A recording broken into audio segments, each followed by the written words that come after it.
भगोड़ा नीरव मोदी लंदन में है। वो लंदन में मामूल की जिंदगी बिता रहा है और कारोबार भी कर रहा है। हिंदुस्तानी एजेंसियां बैंकों को चूना लगाने वाले भगोड़े कारोबारी नीरव मोदी की तलाश कर रही है, जबकि वो लंदन में ऐश कर रहा है। ये इंकशाफ लंदन के रोजनामे ने किया है। मकामी मीडिया रिपोर्ट के मुताबिक नीरव मोदी लंदन के वेस्ट एंड में न सिर्फ रह रहा है, बल्कि वो वहां अपना कारोबार भी जमा रहा है।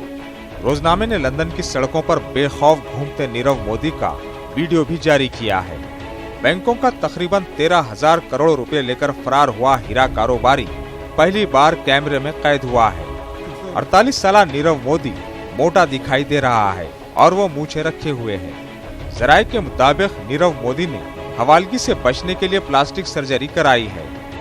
नीरव मोदी के खिलाफ इंटरपोल के जरिए रेड कॉर्नर नोटिस जारी किया जा चुका है। जांच एजेंसियों के मुताबिक वो बर्तानिया से नीरव मोदी की हवालगी के ताल्लुक से कई बार दरखास्त कर चुकी है, लेकिन इस सिलसिले में कोई कार्रवाई नहीं की गई है। हाल ही में नीरव मोदी की जायदाद को कुर्क किया गया है। अभी तक हिंदुस्तान और बैरून मुमालिक में नीरव मोदी के 1,725 करोड़ रुपए से ज्यादा मालियत की जायदादों को कुर्क किया जा चुका है। Bureau report, news 18 Urdu. Gwalior में आरएसएस के सहरोजा इजलास का आज दूसरा दिन है। इजलास में आरएसएस चीफ मोहन भागवत, भैयाजी जोशी समेत दीगर अहम शख्सियात मौजूद हैं। इजलास में मुल्क को दरपेश अहम मसाइल पर करारदादें पेश की जा सकती हैं।